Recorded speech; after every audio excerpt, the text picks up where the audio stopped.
간에 자격증을 취득하면 되는 시험이거든요. 실전이니까. 그러니까 제가 여러분들에게 강의해 드리는 것도 이게 지식을 전달하기 위해서 저희가 모인 게 아니라고요. 지식을 우리가 배우고 싶으면은 학교로 가야죠. 그러니까 여기는 실전이기 때문에 제한된 시간 안에 60점을 맞을 수 있느냐가 관건이거든요. 그리고 특히 1차 과목은 2차 시험을 볼 수 있는 자격을 부여하는 시험이에요. 그러니까 1차가 일단 패스를 해야 2차 시험을 응시할 수 있는 자격이 생기는 건데 그걸 이제 하루에 보는 거죠. 하루에. 그래서 이제 같이 채점이 들어가서 1차 시험이 6점이 넘고 2차에서 평균 6점이 넘어야 최종 합격을 시켜주는 거니까요. 그러니까 전략을 잘 짜셔야 돼요. 이게 있어요. 아니 심지어 2차는 됐는데 1차에서 한두 개가 모자라서 떨어진 사람도 있어요. 그거 얼마나 억울하겠어요. 그게요. 그죠? 예, 그러니까 그런 거를 줄이기 위해서 선택과 집중을 잘 하셔야 돼요. 이게. 그러니까 여기서도 시험상에서 할 때 나중에 기출에서 언급을 한 걸 보면요. 그 파트가 그렇다고요. 답은 확실하게 줘요. 확실하게. 근데 이제 여러분들이 가장 맹점이 뭐냐면 실수와 착각을 한다는 거예요. 알고 있는 내용인데 또는 정확히 몰라서 착각을 하는 경우도 있고 그게 한 4-5문제씩 돼요. 그게 당락에 영향을 줄 수밖에 없죠. 네. 그러니까 그거를 줄이려고 그러면 감각적으로 이게 정리가 돼 있어야 돼요. 감각적으로. 그러니까 이제 그게 안 되니까 이제 그러니까 무수히 많이 반복을 하셔야 돼요. 반복을 해야 딱 보면은 눈에 익는 거죠. 왜 우리가 그 무슨 야구 선수들 보면은 그 땅하고 배트에 맞는 소리와 동시에 애들이 스타트한다고 그러잖아요. 그런 무수히 많은 반복 훈련을 통해서 그게 가능한 거죠. 그러니까 문제를 딱 보면 어디서 답을 유도한다든가 틀리게 해준다든가 이런 것들이 눈에 확확 들어오거든요. 그러니까 이제 저희가 보는 관점하고는 좀 틀리시니까 어쨌든 간에 그래서 이 중개사 시험은 반복 학습이라는 거. 그러니까 지루한 싸움이죠. 계속 돌아야 되니까. 그러니까 그거만 이제 조금 하시면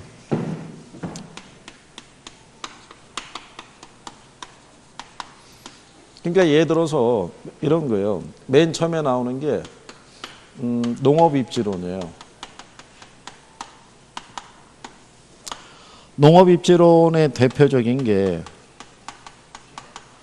이게 튀넨의 고립국 이론이에요. 이 고립국 이론의 기초에서 지대의 원리가 발생하는 거예요. 그래서 이거를 토대로 나온 게요. 위치지대, 입지교차지대 또는 단순지대. 지대 원리를 이제 여기서 도출이 됐다고 보시면 되죠. 그러면 이 고립국 이론에서 우리가 만약에 틀리게 주거나 답을 유도할 때 있죠. 요체는 뭐가 있냐면 이런 거예요.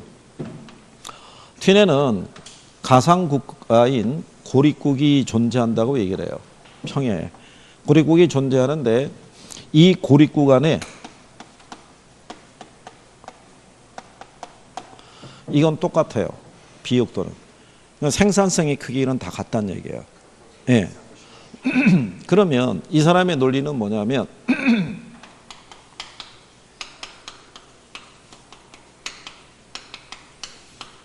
지대라는 게 생산물 가격에서 생산비와 수송비를 뺀 개념인데 여기서 자 비옥도가 같다는 얘기는 생산물 가격이 있죠. 생산성의 크기가 같으니까 어느 토지든 간에 이건 같다고 보는 거예요.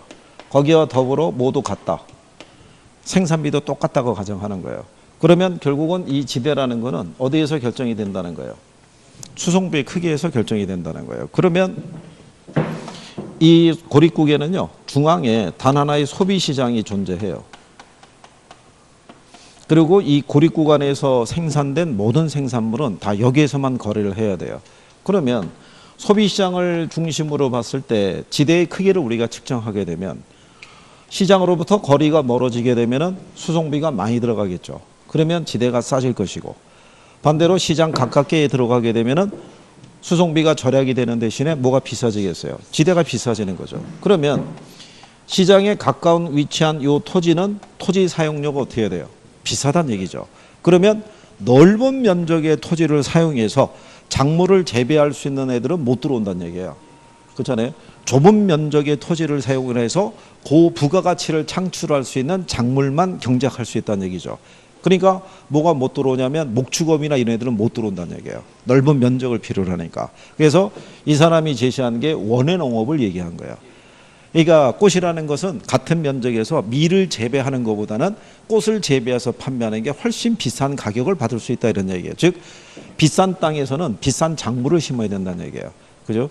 그러면 이 시장으로부터 거리가 멀어지면 멀어질수록 무슨 크기가 틀려지겠어요? 지대 크기가 틀려지죠. 그래서 시장 가까운 곳에서는 무슨 농업?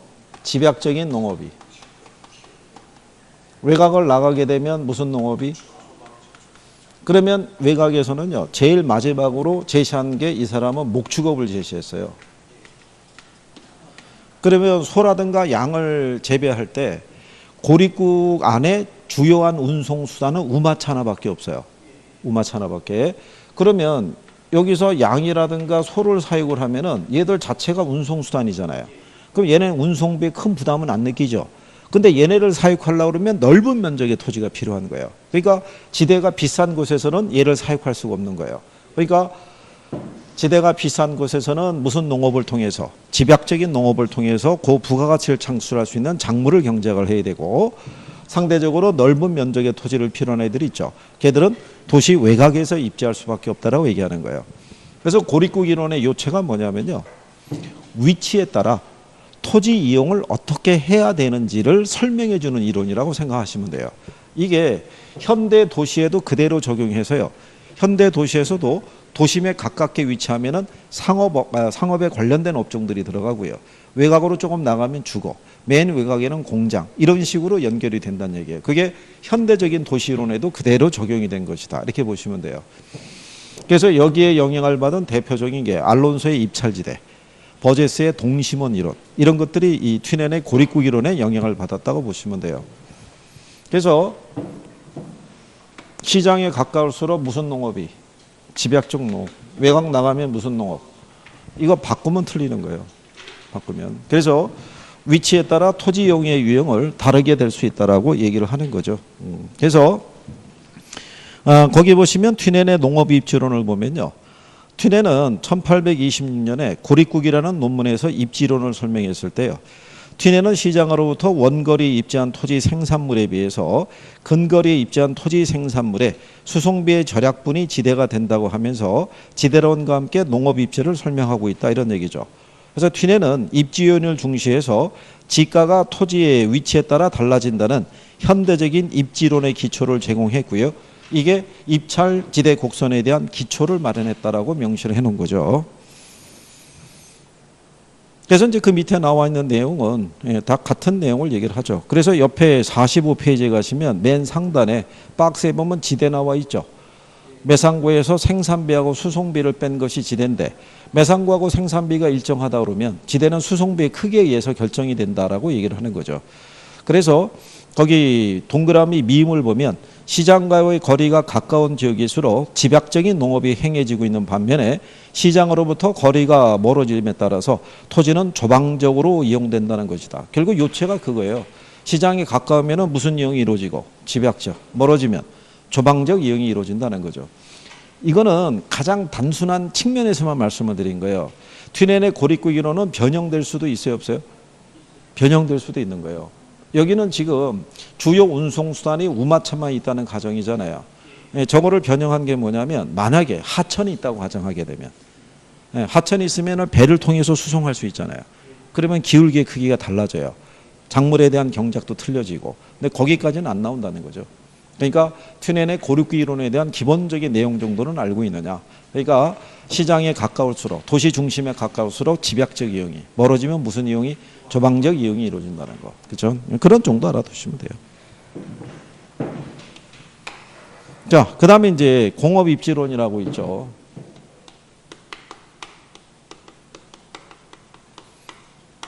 근데 이론은 얘가 아주 우수한 이론이에요. 고립구 이론이. 그리고 이게 지대에 관한 이제 기초를 제공했다고 그러는데, 여러분들이 왜 지대론 배웠을 때 리카도 아시죠?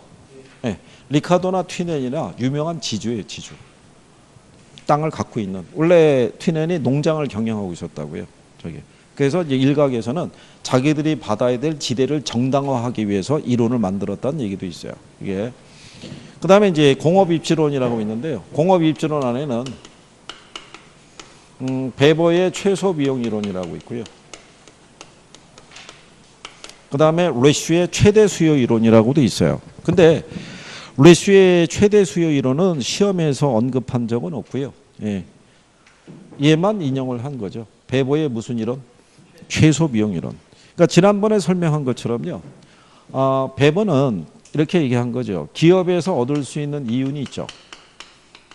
이윤은 총 수입에서 뭐를 뺀 거를, 총 비용을 뺀 게 이윤이 되는데, 만약에 이게 일정하다면 기업의 입장에서 이윤을 높일 수 있는 방법은 이거를 줄이는 거란 얘기죠. 뭐를? 비용을. 그죠? 그러면 전체적인 측면에서 생산비를 가장 최소로 할 수 있는 지점이 있죠. 거기에 공장이 입지해야 된다는 거예요. 그래서 이 사람이 제시한 게 거기 44페이지 상단에 가면 입지 단위하고 입지 인자라고 있죠.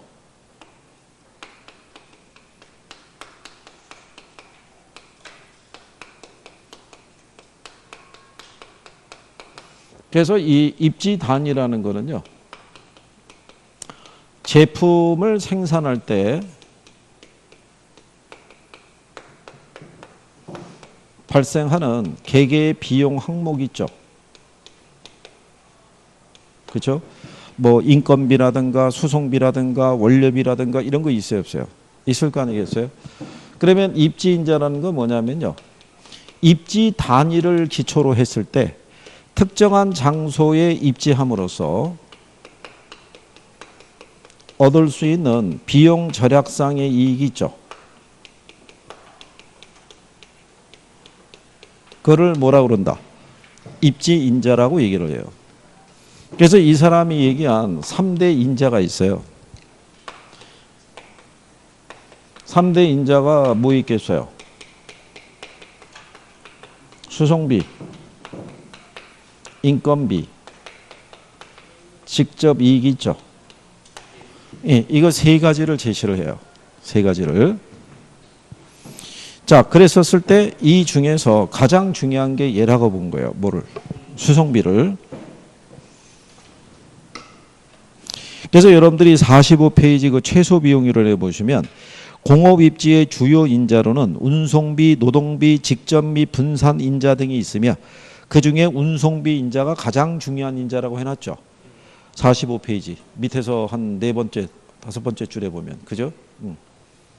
그러니까 원래는 이렇게 해서 이렇게 들어오면 맞는데 이게 분리가 되어 있으니까 묶어준 거예요. 따로 떨어져 있으니까.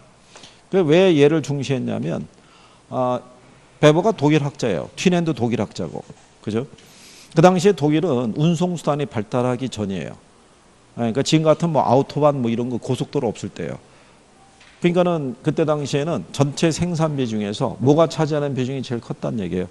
수송비가. 그렇죠? 그래서 다른 조건이 동일할 때 생산비를 최소화할 수 있는 곳이 최저 공장 입지가 된다고 그랬을 때 이 사람은 무슨 얘기했냐면요. 전체적으로 봤을 때 일단 수송비는 뭐가 되는 지점? 최소. 인건비도 뭐가 되는 지점? 최소. 근데 직접 이익은 뭐가? 최대가 되는 지점이 있죠. 그러니까 세 가지를 차례대로 비교해서 전체적으로 비용이 가장 최소가 되는 지점에 입지해야 된다라고 얘기하는 거예요. 무슨 말인지 아시겠나요? 자, 그랬을 때 이 사람이 가장 중시한 게 뭐예요? 수송비죠. 네. 요 수송비는 원료 및 제품의 무게 있죠. 예, 무게하고 거리에 의해서 수송비가 결정이 돼요. 결국은 무게 곱하기 뭐에 의해서? 거리에 의해서. 이것도 시험 지문에 한번 나온 거예요. 베버의 이론에서 수송비는 원료와 제품의 무게 및 원료와 제품이 운송되어지는 거리에 의해서 결정이 된다. 이렇게 해준 거예요.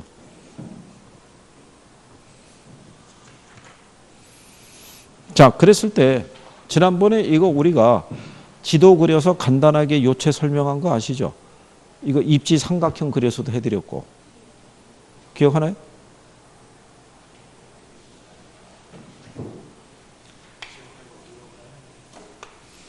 지난번에 우리 지도 그려놓고 뭐라고 그랬냐면요.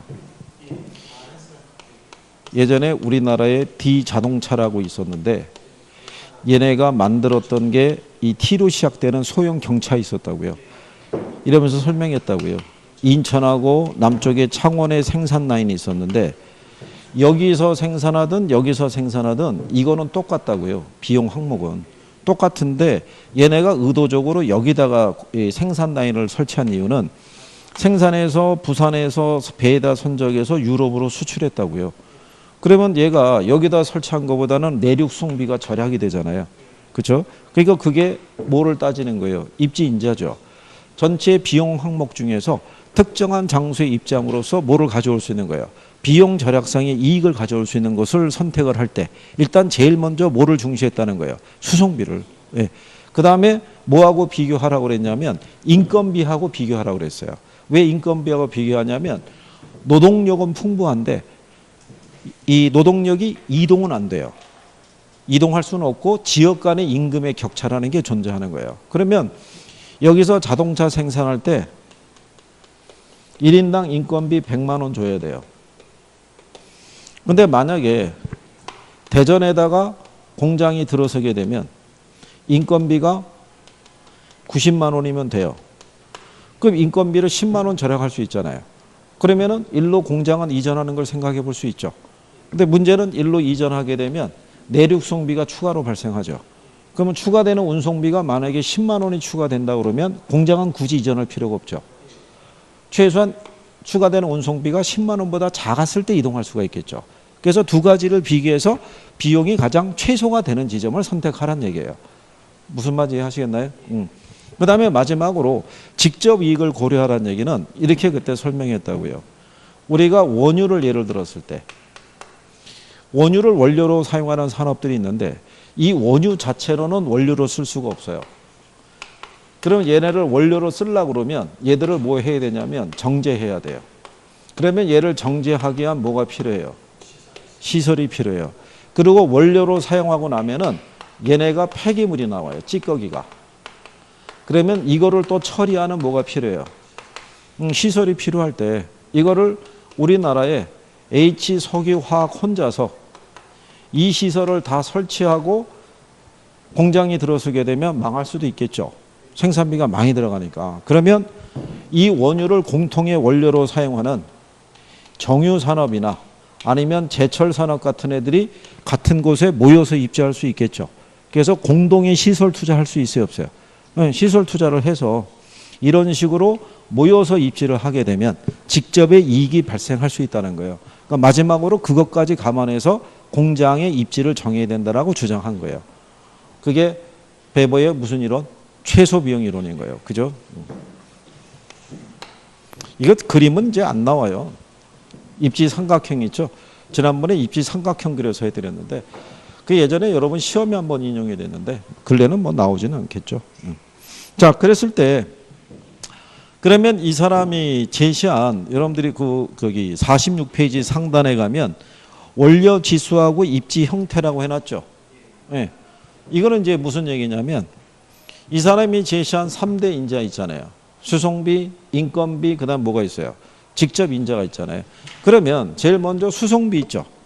수송비를 절약하기 위해서는 이 공장은 시장에 가까운 곳에 입지할 때가 수송비를 절약할 수 있는지 아니면 원료 산지에 가깝게 입지했을 때가 수송비를 절약할 수 있는지 그거를 구별하기 위해서 이 사람이 만들어낸 단위가 원료 지수하고 원료라는 개념이에요. 그게 그래서 제일 먼저 수송비 가지고 판단하는데요. 거기 이제 여러분들이 보면 이게 원료와 원료 지수라고 이렇게 보시면 돼요. 그래서 원료라는 것은요. 보편 원료라는 것도 있고요. 그 다음에 편제 원료라는 것도 있어요. 이걸 국지 원료라고도 얘기를 해요. 그러니까 보편 원료는 물이나 공기 등과 같이 시장 어디에서나 쉽게 구할 수 있는 거. 얘는 예를 들어서 석회석이라든가 또는 철광석 같이 특정한 지역에만 매장되어 있는 원료.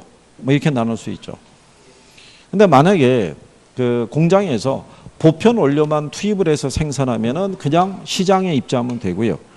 편제 원료만 사용해서 제품을 생산하면 그냥 원료 산지에 입자하면 되는데 두 개를 만약에 같이 결합해서 생산할 때는 어디에 입자하는 게 수송비를 절약할 수 있냐 이런 얘기예요. 그거를 이제 이 사람이 해결하기 위해서 만들어낸 게 뭐다? 그게 원료 지수라고요. 원료 지수의 표현이 뭐냐면요. 여기가 무슨 중량이에요? 여기를 이제 편제 원료의 중량을 얘기한 거예요. 그러니까 배번은 두 개 원료 중에서 편제 원료를 더 중시한 거는 얘는 어디에서나 우리가 쉽게 구할 수 있지만 얘는 특정한 장소에만 매장이 되기 때문에 얘를 기준으로 판단한 거예요. 그러면 원료 지수의 개념은 이런 거예요. 제품 1톤이 있죠. 1톤. 1톤을 생산하기 위해서 투입되는 편제 원료의 중량의 크기를 지수로 나타낸 거예요. 그러니까 분모부터 읽고 어디로 올라가는 거예요. 분자로. 그러면 이 지수는 1도 될 수 있고요. 1보다 클 수도 있고 1보다 작을 수도 있다는 얘기예요. 원료 지수의 크기에 따라. 그죠? 예. 그러면 얘가 1이라는 얘기는요. 중량이 불변인 산업이라는 거예요. 그럼 얘는 무슨 입지라는 거예요? 그러니까 이런 거죠. 제품 1톤을 만들기 위해서 투입되는 원료가 1톤이에요. 근데 무게하고 부피가 변화가 없다는 거예요. 반도체 산업 뭐 이런 것 같이. 그죠? 예. 자, 그럼 얘가 1보다 크다는 얘기는 뭐겠어요? 1보다 크다는 얘기는. 얘보다는 얘가 크다는 얘기죠. 그렇죠? 그러면 우리가 그때 이거를 설명할 때 얘가 1보다 크면은 중량이 어떻게 된다는 거예요? 감소한다고요. 중량이. 중량이 감소하는 산업은 어디에? 원료 지향적인 산업이어야 된다라고 얘기하는 거예요. 자, 우리가 지난번에 이거 설명하기 위해서 뭐 얘기했냐면, 자, 제품을 시멘트를 생산해야 돼요. 근데 시멘트 1톤이면 1000kg겠죠. 그러면 얘를 생산하기 위해서 주요 원료가 석회석이 들어가야 돼요. 그죠? 그러면 석회석을 1톤을 투입을 하면 완제품이 시멘트 1톤 나와요, 안 나와요? 안 나온다고요. 불순물이 있으니까. 제조 및 가공 과정에서 이게 빠질 거 아니에요. 그렇죠? 그러면 얘가 1톤이 안 나오잖아요. 그럼 얘를 1톤을 만들기 위해서는 어떻게 했어요? 조금 더 투입해야 되죠.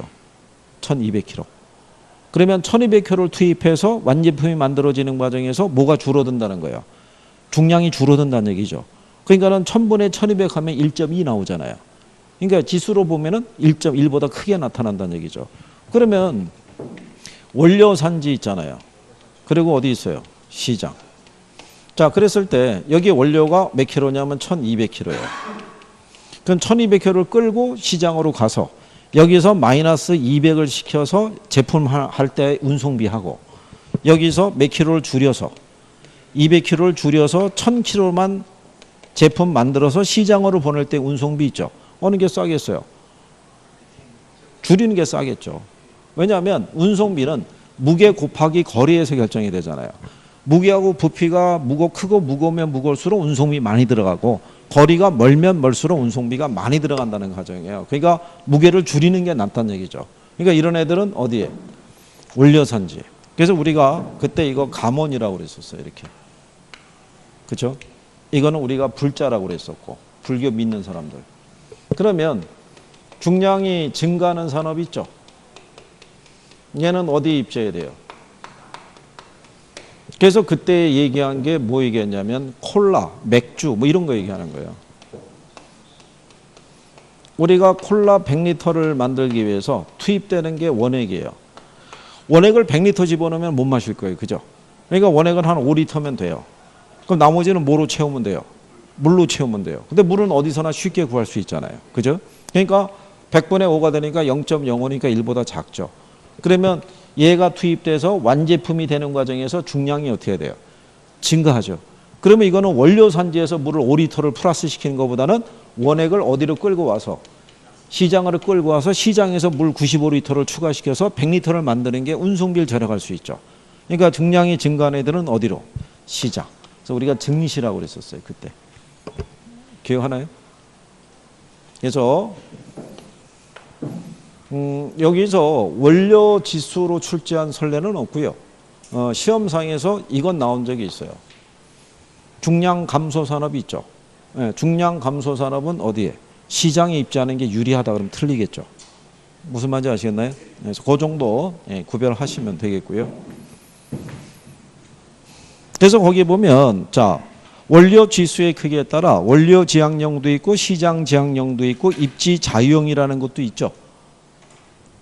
46페이지 상단에 보시면 그죠? 예. 그래서 이제 그런 내용을 이제 구별을 하시면 되겠고요. 그래서 대부분 원료 지향 입지는 중량 감소 산업이 거기에 해당이 되고요. 시장 지향 입지는 중량 증가 산업이라고 생각하시면 돼요. 그죠? 원료의 부패성이 심한 물건이 있죠. 걔들은 원료 산지에 가깝게 가요. 그래서 여러분들이 잘 아시는 생선 통조림 있죠. 그 가공 공장은 다 항구 인접해 있다라고 보시면 되죠. 거기서 가공을 하니까 바다에서 잡아오잖아요. 그죠? 무슨 말인지 아시겠나요? 근데 이제 제품의 부패성이 심한 애들이 있죠. 걔들은 어디에? 시장 가깝게. 여러분들 아시는 제과점이 있죠. 다 시장 안에 들어가 있잖아요. 거기서 빵 나오는 시간 뭐 이렇게 해가지고. 그래서 어떤 그 제과점에서는 하루 지난 빵들은 막 기부하잖아요. 신선도 유지해야 되니까. 뭐 그런 경우라고 생각하시면 되는 거예요. 그러니까 조금씩 뭐를 하는 게 좋아요. 이해를 조금씩 하면 돼요. 용어를. 그게 가장 빠른 방법이에요. 그게. 그러니까 이해가 될 때까지는 자꾸 뭐 해야 돼요. 돌아야 돼요. 자꾸 돌아야 돼요. 지금 걱정이란 얘기죠. 어쨌든. 근데 어쨌든 지난번에 과정은 끝났지만 그 기출 문제 정도는 다뤄보는 게 도움이 돼요. 기출은.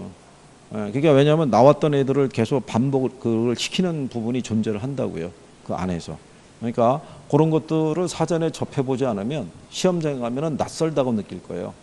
그거를. 그리고 여러분들이 기본적인 용어는 되셔야 나중에 좁혀준다고요. 그렇잖아요. 나중에 그냥 시험장에 들여보낼 수는 없잖아요. 최소한 문제를 풀 수 있는 능력은 배양을 해서 보내야 되잖아요.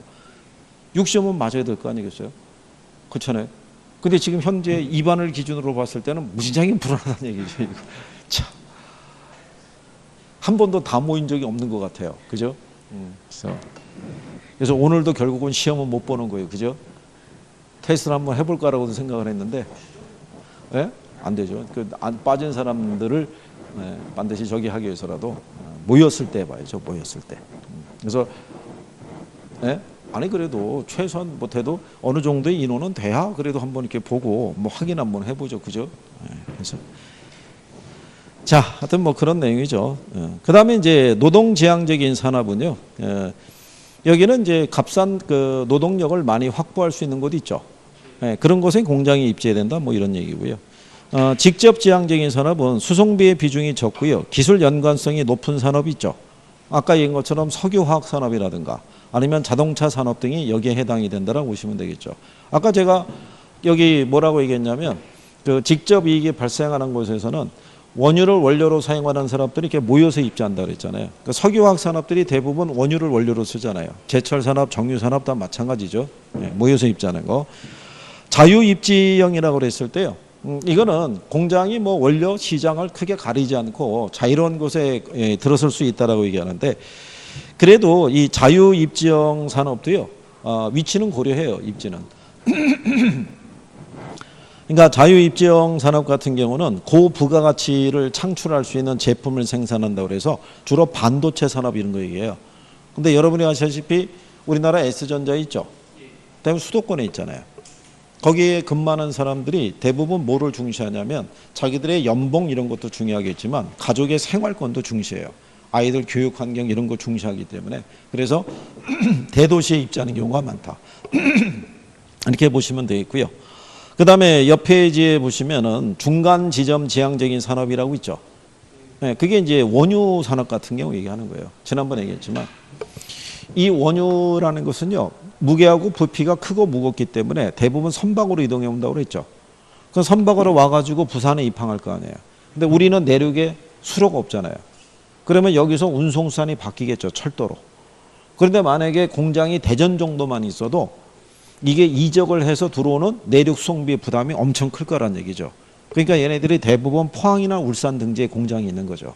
그렇죠? 예, 그래서 그런 것들을 중간 지점 지향적인 산업이다라고 얘기를 해요. 거기 적환 지점이 있을 때 해당이 된다라고 돼 있죠. 적자가 쌀 적자예요. 그러니까 바꿀 환자니까. 그러니까 화물을 이제 바꿔서 우리가 이제 선정을 할 때 그런 지점에서 이제 공장이 입지한다라고 보시면 되겠고요.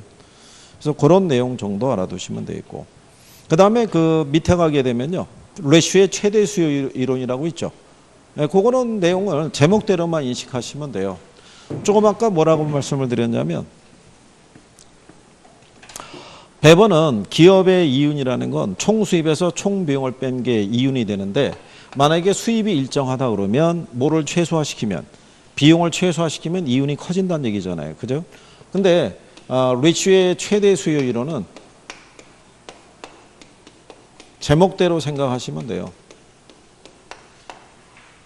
여기는 기업의 이윤이라는 거는 총 수입에서 총 비용을 뺀 게 기업의 이윤이 되는데 만약에 이게 일정하다면 비용이 일정하면 기업의 입장에서 이윤을 크게 하려고 그러면 뭐가 커져야 돼요? 수입이 커져야 될 거 아니에요. 그러니까 수입이 커지기 위해서는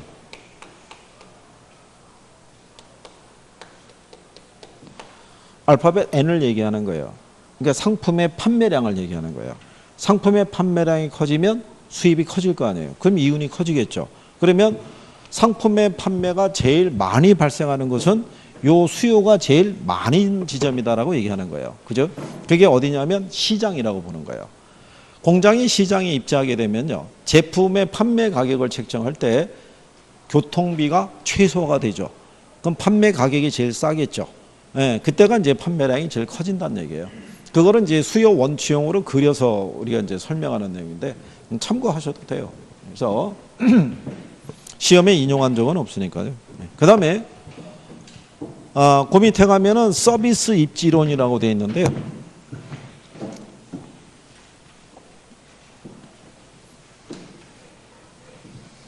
그게 이제 세 번째로 상업 입지론이에요.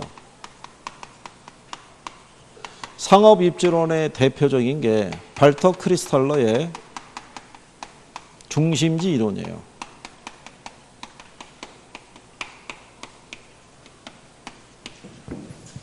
자, 여기도 뭐 용어 정도만 뭐 알아두셔도 뭐 충분하고요. 자, 지난번에 얘기했지만 이 중심지라는 게 도시를 지칭하기도 한다라고 얘기했어요. 그죠? 자, 도시는 이 도시에 거주하고 있는 도시민들에게 다양한 서비스를 제공하죠. 그죠? 취업의 기회도 제공해주고, 그죠? 교육에 관한 어떤 서비스도 제공해주고요. 교통이라든가 이런 여러 가지 서비스를 제공해줘요, 안 해줘요? 제공해주죠. 그러니까 서비스 산업이 몇 차 산업이에요? 3차 산업이죠. 그러니까 상업 입지론이라는 거죠. 상업 입지론. 그래서 이 크리스탈러의 중심지 이론에서는요. 재화에 도달 거리하고요. 무슨 관계를 기초로 해서요. 최소 요구치의 관계 있죠. 이거를 설명하는 이론이에요. 그러니까 재화의 도달거리와 최소 요구치의 관계를 가지고 공간상에 분포하고 있는 도시의 규모라든가 또는 수라든가 또는 기능 이런 것 등을 이제 설명하는 이론이 크리스탈러의 중심지 이론이라고 얘기한 거예요. 그죠? 기억하시죠? 이거 지난번에 했을 때. 그래서 이 안에 있는 내용 관계를 이렇게 보셨을 때 용어상에서 얘네 이해만 하셔도 돼요. 최소 요구치라는 게 뭐를 최소 요구치라고 그랬어요? 최소 요구치. 최소 요구치. 최소 요구치.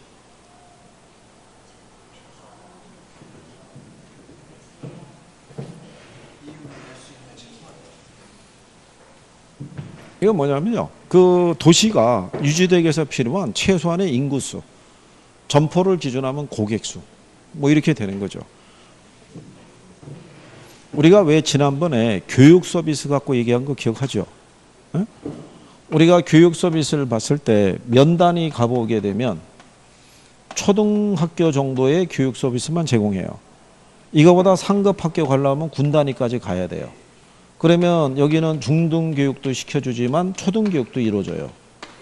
근데 여기서도 상급 학교 가려고 그러면 시단위로 넘어가야 돼요. 그래야지 대학, 그죠? 그 다음에 중등, 초등. 그러면 얘는 제공되는 서비스가 어떻게 돼요? 훨씬 다양하잖아요. 그죠? 이렇게 다양한 서비스를 제공할 수 있는 원동력은 어디 있겠어요? 인구가 많으니까.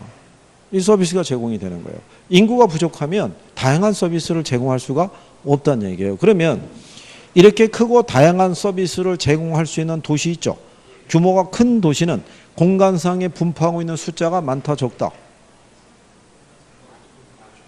많다 빼고 적을 거 아니에요?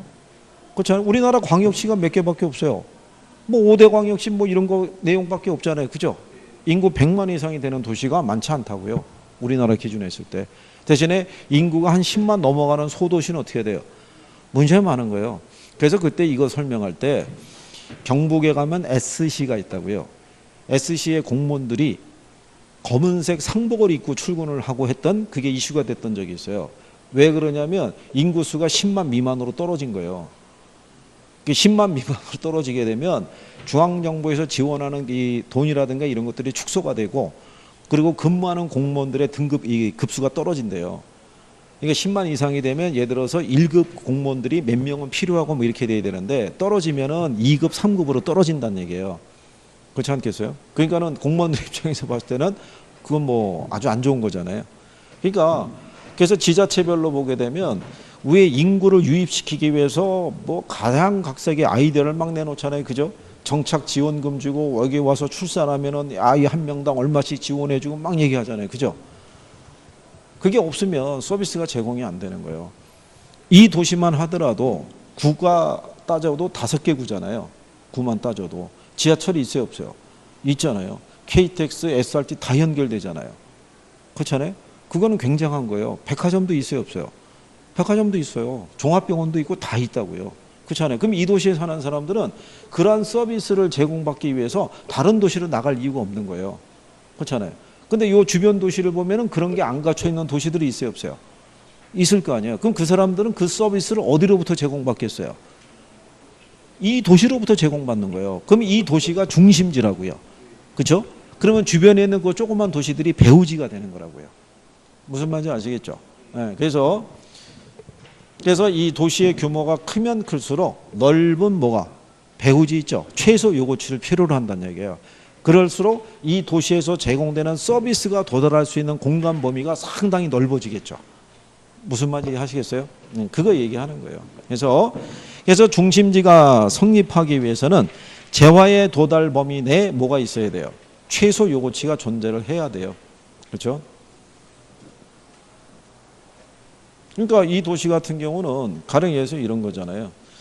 여기 이 도시 안에 있는 백화점이 운영되기 위해서는 이 도시에 있는 시민들만 대상으로 영업을 해도 충분히 매출이 발생하는데 주변 도시에서 다 오는 거 아니에요. 백화점이 없는 도시에서는. 그렇잖아요. 그러면 재화의 도달 범위가 훨씬 크잖아요. 그러면 백화점의 입장에서는 이윤이 커지니까 좀 더 다양한 서비스를 제공하려고 하겠죠. 그렇잖아요. 그런 내용이에요. 그러니까 용어 정도만 조금 이해할 수 있으면 되겠죠. 재화의 도달거리하고 뭐하고 최소 요구치의 관계를 그런 정도 정리하시면 되겠고, 그 다음에 이제 뒤로 넘어가시게 되면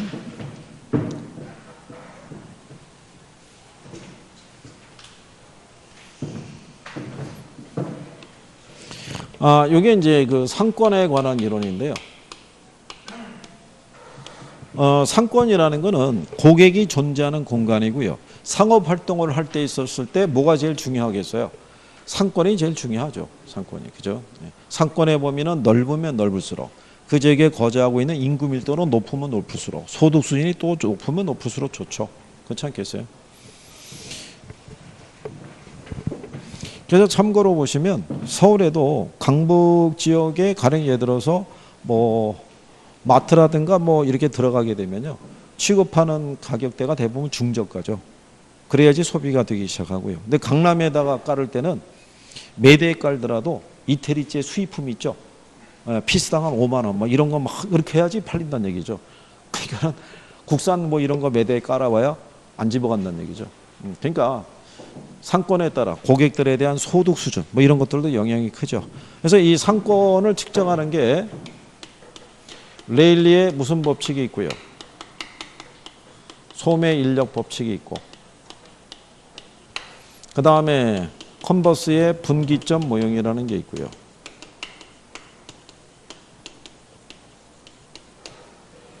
그 다음에 허프의 확률 모형이라고 있어요.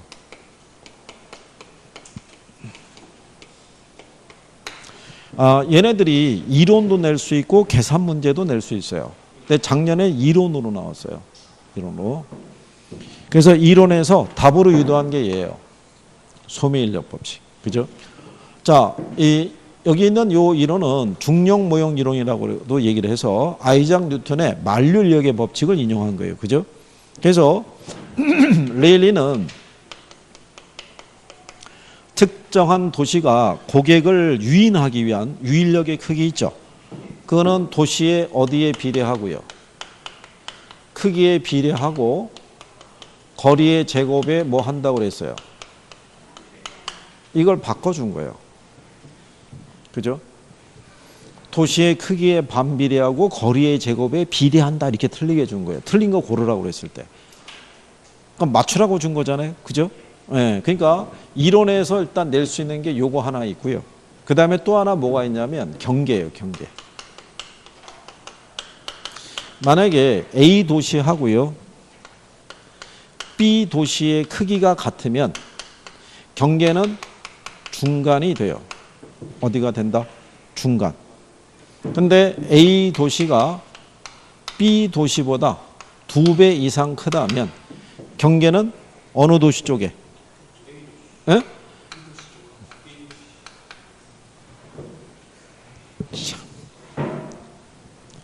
김종과 열심히 하고 있어. 오늘 말은 안 하고 넘어가려고 그랬더니 입에서 나오는 게 다 저기네.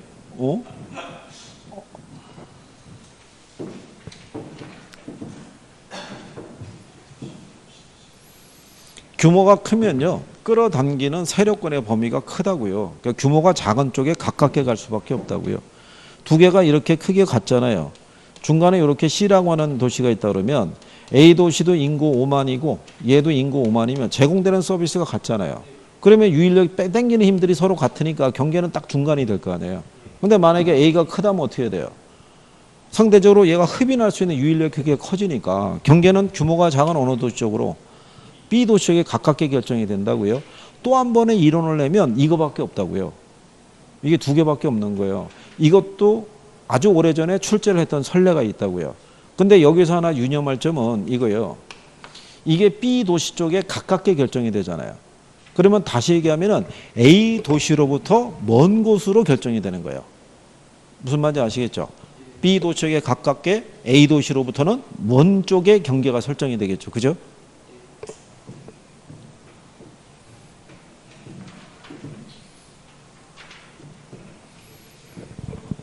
그래서 이제 요 유인력의 크기를 우리가 이제 계산하는 것 있죠.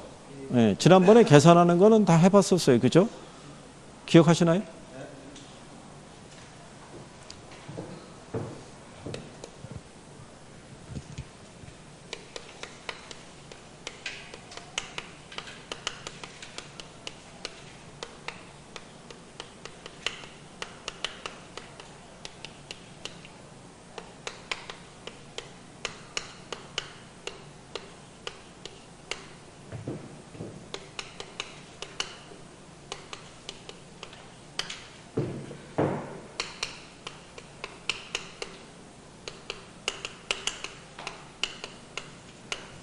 자, 만약에 A 도시의 인구가 7만이고요. B 도시의 인구가 42만이에요.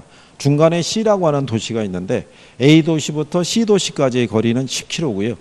B 도시로부터 C 도시까지의 거리는 20km다. 이 조건이 있어요. 그죠? 유인 비율을 구하면 A 도시와 B 도시의 유인 비율을 구하면 어떻게 하면 돼요?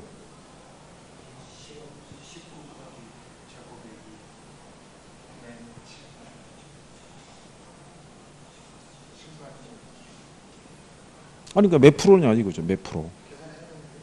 그렇죠. 계산을 해야 되죠. 계산을. 에? 계산을 해야 되잖아요. 이게 암산으로 되면 얼마나 좋겠어요. 그죠?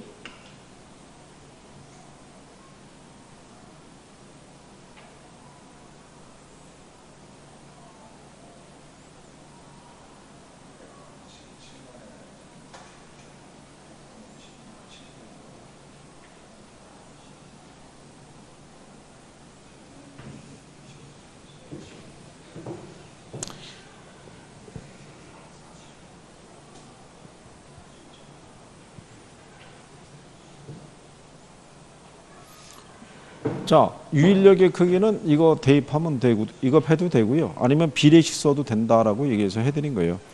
자, 먼저 이거요. A도시의 유인력의 크기는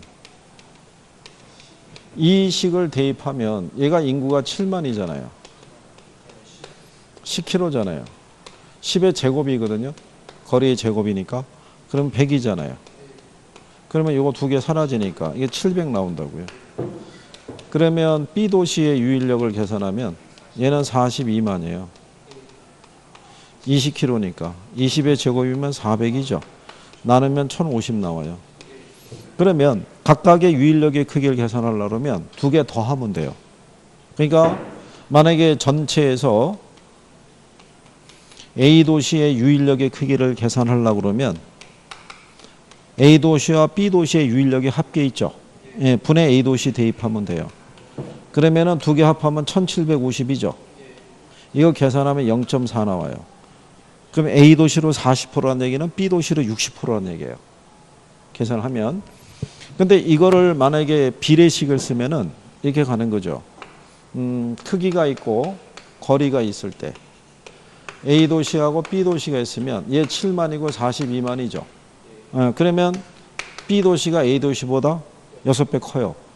근데 거리를 보게 되면은 B도시가 A도시보다 2배 멀어요. 2배 먼데 거리의 제곱이니까 4배 먼 거예요. 그죠? 그러면 1대 6이 1대 4가 되죠. 그러면 내항은 내항끼리, 외항은 외항끼리. 그러면 4대 6이 나오죠. 4대 6이라는 얘기는 10분의 4와 10분의 6이니까 A도시 40%, B도시 60%. 이거는 계산기 안 써도 되고요. 이건 계산기 써야 돼요. 여기서의 700은 암산으로 도출이 되더라도 1050은 암산으로 나오기 힘든 거예요. 그러니까 비례식을 대입해서도 할 수 있고요. 그죠? 그러면 이게 익숙해지려고 그러면 어떻게 해야 돼요? 다 해봐야 되잖아요. 그죠? 계산 문제가 열심히 해봐야 되잖아요. 근데 시험장에 들어갔는데 그동안에 나왔던 문제하고 패턴이 조금만 갈라지면 어떻게 돼요? 접근이 안 되는 거예요. 그게 대입하기 쉽지 않으니까. 근데 이거는 나중에 이제 여러분들이 우리 7월 달부터 문제풀이 하겠죠. 네, 그럼 이제 또 연습시켜줘요. 문제풀이 하면. 네, 그렇게 생각하시고. 이것도 기출이에요. 이것도. 자, 뭐 그런 내용이라고 보시면 되고요. 그래서 계산 문제는 주로 이 레일리의 소매인력 법칙하고 뭐하고요? 허프의 확률 모형에서 나오고요. 컨버스의 분기점 모형이 있죠. 예, 저거는 나온 게 딱 한 번밖에 없어요. 한 번밖에. 그런데 올해 같은 경우에는 한번 풀어는 보고 가시는 게 조금은 낫지 않겠느냐. 그래 이제 무슨 얘기냐면요. 계산 문제가 얘네들 둘만 계속 나온 거예요. 얘네 둘만. 그죠? 근데 이게 하도 이제 유형이 노출이 많이 되다 보니까 작년에 쉬웠거든요. 그래서 이론이 나온 거거든요. 그러면 다시 여기서 또 내면은 이론을 또 내기보다는 계산 문제가 다시 등장을 하면은 얘들이 예상한 데 얘들이 나오는 게 아니라 얘가 나올 수 있다고요. 갑자기 뜬금없이 탁 나와가지고 그러면 내용은 무진장하게 간단한데 안 풀어보면 또 접근이 안 될 수도 있죠. 그러니까 한 번은 다뤄보시는 게 나을 수 있죠. 자, 그거는 이제 우리가 다음에 할 때 하고요. 그 다음에 허프의 확률 모형이 있죠. 여기는 이 확률 모형을 통해서 특정한 점포에 뭐를 구할 수 있냐면 시장 점유율을 구할 수 있어요. 그죠? 예. 근데 요 특정한 점포의 시장 점유율이 있죠. 즉 예를 들어서 고객이 특정한 점포로 구매하러 갈 수 있는 확률이 있죠. 예, 확률은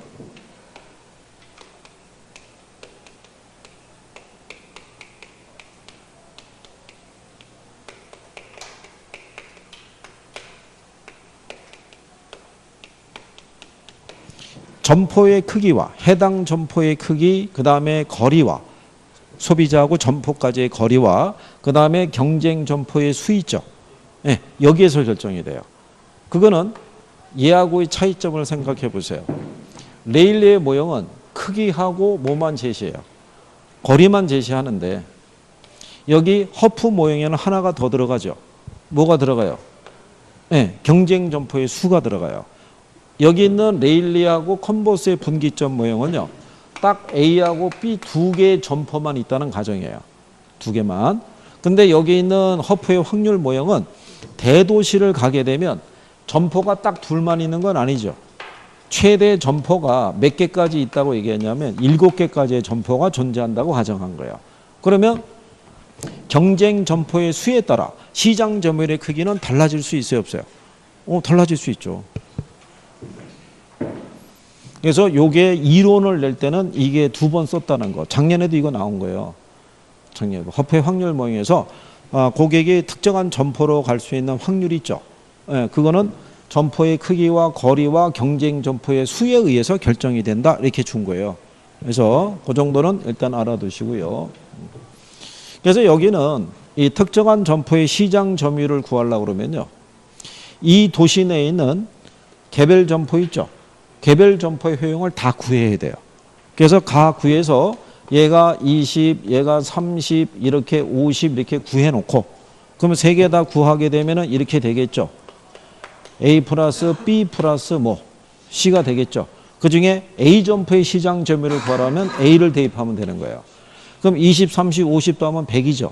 그럼 100분의 20이니까 A 점포의 시장 점유율은 20%가 된다 이런 얘기예요. 무슨 말인지 하시겠나요?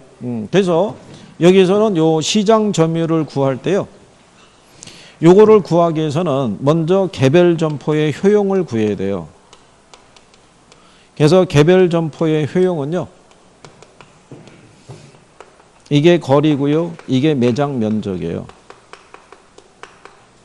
이게 근데 여기 있는 거리에 대한 부분은 이게 마찰 개수예요. 그죠? 그래서 여기 있는 레일리는 거리의 제곱으로 확정을 해줬는데 얘는 마찰 개수의 값을 별도로 계산을 해야 돼요. 그런데 이게 계산하는 게 복잡하거든요. 그러니까 여러분 시험에는 마찰 개수는 1도 될 수 있고 2도 될 수 있고 3도 될 수 있어요. 근데 여러분들에게는 항상 2를 줘요. 얼마를 준다고? 2를 주는 거예요. 그냥 거리의 제곱으로 계산하게끔 유도해 주는 거예요. 그래서 요거를 구하고 난 다음에 특정한 점포에 시장 점유율을 구하려고 그러면 시장 내 모든 개별 점포 있죠. 개별 점포의 효용의 합계 있죠. 분의 특정 점포의 효용이 있죠. 예, 이거를 대입하면 돼요. 그러니까 원래 이게 시그마가 들어가 있는데 그렇게 해서 써드리니까는 또 싫어하시더라고요. 예, 그래서 자, 여러분들에게 줬던 게 뭐가 있냐면요.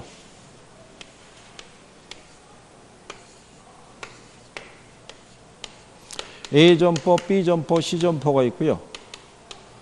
면적이 있고 거리 있고요. 마찰 개수는 2로 주고요.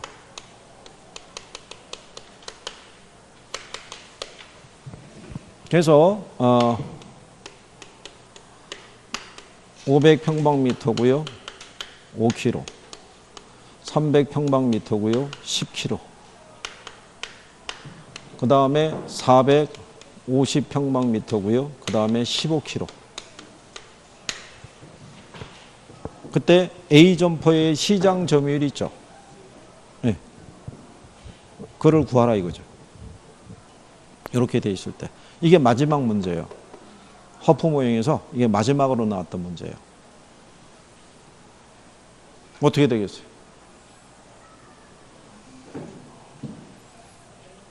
이렇게 나오면 개별 점포의 효용을 구해야 되잖아요. 그렇죠? 그러면 A와 B와 C가 있으면 위에는 뭐가 들어가요? 면적. 그럼 그냥 요대로잖아요. 요대로. 그대로. 출제자가 이렇게 해주는 거예요. 일부러. 그러면 500이잖아요. 5인데 마찰 개수 2죠. 5의 제곱이니까 25잖아요. 나누면 얼마 나와요? 20 나온다. 20. 그죠? 그 다음에 B를 보면 얘 300이잖아요. 얘 10이잖아요. 제곱이면 100이죠. 그럼 얘 3 나온다고요. 그 다음에 얘 450이죠. 450인데 15kg잖아요. 15에 제곱하면 225 나와요. 그럼 2 나온다고요. 그러면 세 개 다 더하면 얼마야? 25분의 20이잖아요. 그럼 80%라고요. 그럼 A의 시장 점유율이 몇 프로? 80%. 근데 여기에다가 매출액까지도 구하라고 줬었던 거예요. 두 가지를. 그러니까 이 도시에 인구를 주고요. 1인당 지출 가능 금액 있죠. 그거를 제시를 해준 거예요. 그래서 이제 매출액까지 구하라고. 그래서 학생분들이 쓰러진 거예요. 왜?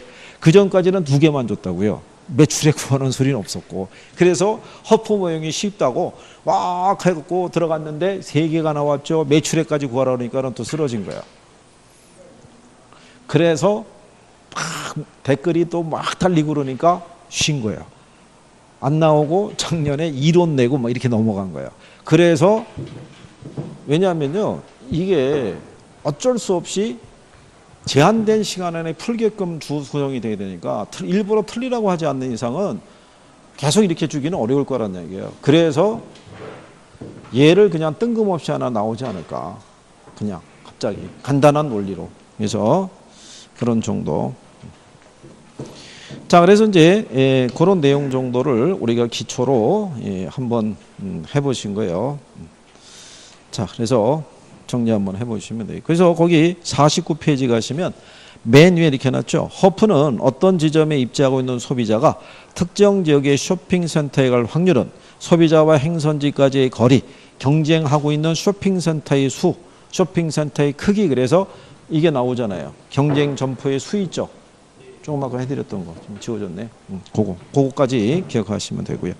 자, 일단 여기까지 했고요. 잠깐 쉬었다가 점포의 종류 간단하게 하고 지대론으로 가시죠. 쉬었다 들어오시죠.